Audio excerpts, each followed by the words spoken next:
Buzzing with Miss B. Hello, this is Chrissy Beltran with Buzzing with Miss B, and I am here today to share a strategy with you that will help your students in editing. Do you want to cry every time you help your students edit their writing?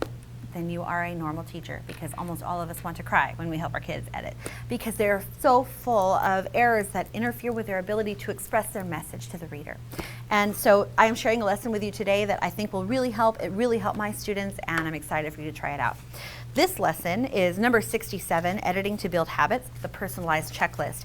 And it is, it's actually number 71, because I added more. So now there's even more lessons. It is from the Narrative Writing Intervention Toolkit that you can get at my TPT store, Buzzing with Miss B, Chrissy Beltran. So it comes with a teacher's guide to writing intervention and the narrative writing intervention strategy ring. This is 72 lessons that you can use at any point along the writing process to help students grow their writing and move forward. So we're going to take a look at strategy number 71, Editing to Build Habits, the Personalized Checklist. You use this strategy whenever you have students who are struggling to build independence in writing and are always asking you to help them figure out what edits they need to make. It takes a little preparation, not too much, and it's totally worth it. I've used it effectively with kids in 3rd, 4th, 5th grade, and even 2nd grade. So first, you're going to introduce the checklist to the student. This checklist is personalized. And it's personalized because you are familiar with your students' writing. So after reading 1,000,001 of your students' writing pieces, you see the kind of errors that each student is most likely to make. I wouldn't use this strategy with everybody. Remember, it's an intervention, only needed for students who need this specific kind of intervention. So on this checklist, for example, the one that I have here, this is actually one that I use with students. It includes 4 steps to help students edit their own writing, and it is geared towards a specific student because these are the errors that the student was making. They were using extra ands within a sentence, so creating run-on sentences that were combined with lots of ands. They were forgetting words and leaving words out, and they were misspelling high-frequency words and words that they frequently used in their own writing. So the actions that I want students to take are on this side, and what it looks like is right next to it. So the first action is whisper read your writing. I want my student to reread the whole thing because I know that's not a habit that a lot of our writers have, and we need to develop that habit. So they need to reread the writing, and this is what it looks like. Happy face, reading the writing aloud. The next action is replace extra ands with a period and a capital. So I have and I marked it out with red. I have a period, and then the next letter has to be a capital to show that we are starting a new sentence. Step 3 is reread with a finger window for missing words. So we use a finger window around each word to make sure that we've gotten all the words on the page, and that's what it looks like over here, finger window.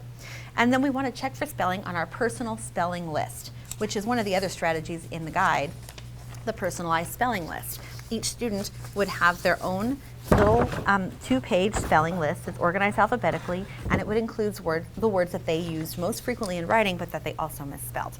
So let's try to apply this strategy of the personal editing checklist to this piece of writing. My mom and I fishing, and we caught a big fish, and she taught me how to get it ready, cook for dinner. We made a little fire and cooked the fish, and we ate it, and it was delicious. So that's the piece that this student is trying to share. And there are a lot of good ideas here, right? But the conventions are interfering with their ability to share their message. So enter the personal editing checklist. The first step says whisper read your writing. Whenever I teach kids to whisper read, I often have them take their fingers and they put in their sneaky headphones. I learned that from one of my colleagues, and I thought it was so clever. They push on this little part of their ear right here, close it up, so that whenever they whisper, they can hear themselves in their heads, but nobody else really is bothered by it. So it creates kind of a little echo chamber inside their heads, nice and loud. So they're going to whisper read. My mom and I fishing, and we caught a big fish, and she taught me how to get it ready, cook for dinner. They whisper read the whole piece.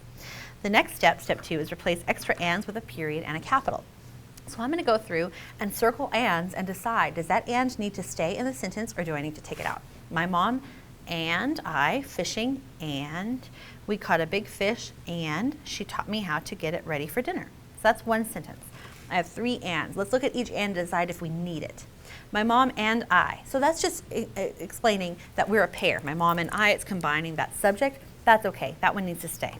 My mom and I fishing, and we caught a big fish. So far, okay. And she taught me how to get it ready, cook for dinner. So one of these ands needs to go. I have two ands here and I'm going to take one of them out. I think I'm going to take out this second and because this is changing my subject. My mom and I went fishing and we caught a big fish. Totally reasonable to keep that together. She taught me how to get it ready to cook for dinner. I'm going to make a new sentence because I'm changing my subject there. So just like my guide says, mark out the extra and, period, capital. My mom and I fishing and we caught a big fish. She taught me how to get it ready to cook for dinner. We made a little fire and cooked the fish and we ate it and it was delicious. So I've got three ands in this sentence here as well. I really want to have no more than one, maybe two, like in a case like this. We made a little fire and cooked the fish and we ate it and it was delicious. I think we made a little fire and cooked the fish go together. We ate it and it was delicious go together. So I'm going to take out this and, period, capital. Let's try it out. We made a little fire and cooked the fish. We ate it and it was delicious. That's more grammatically correct because I have two separate sentences that are compound sentences, which is great. Okay, so my step 3 is reread with a finger window for missing words. So I need to pull out my finger window and I'm going to read every word in my piece to make sure that I have every word on the page, that it sounds right, that I've got all my grammar correct. My mom and I fishing. Something's wrong. My mom and I went fishing and we caught a big fish. She taught me how to get it ready, cook for dinner. So we need to add to cook for dinner. The finger window helps kids read what is on the page instead of what's in their heads. We made a little fire and cooked the fish.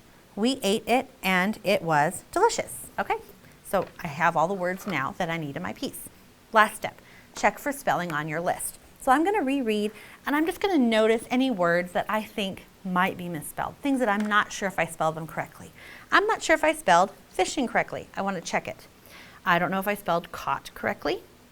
I don't know if I spelled taught correctly or how. I don't know if I spelled ready correctly. And I don't know if I spelled little correctly. Does this mean they're going to catch every word? No, but this is building independence. They are attempting to find their own spellings, their own spelling errors instead of you telling them, you misspelled this word, you misspelled that word. Every time we tell the kids what errors they made, they do not learn how to find them on their own. So this is building independence with a checklist. So now I'm going to check my list of spelling words, my personal spelling list. Fishing I have on my list and my spelling matches. So we're okay, check. Caught I have on my list as well because I write about fishing a lot. So I've got caught on my list and I see that I've misspelled it. I'm going to mark it out and spell it correctly. Taught, let's see, that should be under the letter T. It's not on my list, so I'm still not sure. That's one that I can ask my teacher about. How is a high frequency word and it is on my list. How. Ready, let's see if ready is on my list under R. It's not, so I need to ask my teacher about two words now, taught and ready. Little, is little on my list? It's not, and it's a high frequency word, so maybe we need to add that one to my list. It's something that I might use a lot as a writer. So now whenever I meet with my teacher, I still have a couple of errors, spelling errors, but I have done a lot of steps towards editing my own writing so that my teacher isn't responsible for telling me all of my errors. When we tell students all of their errors, or whenever we mark up their paper, we take the ownership away from them and we take the learning away. Students have to become independent, and this is one way that you can do it, the personal editing checklist.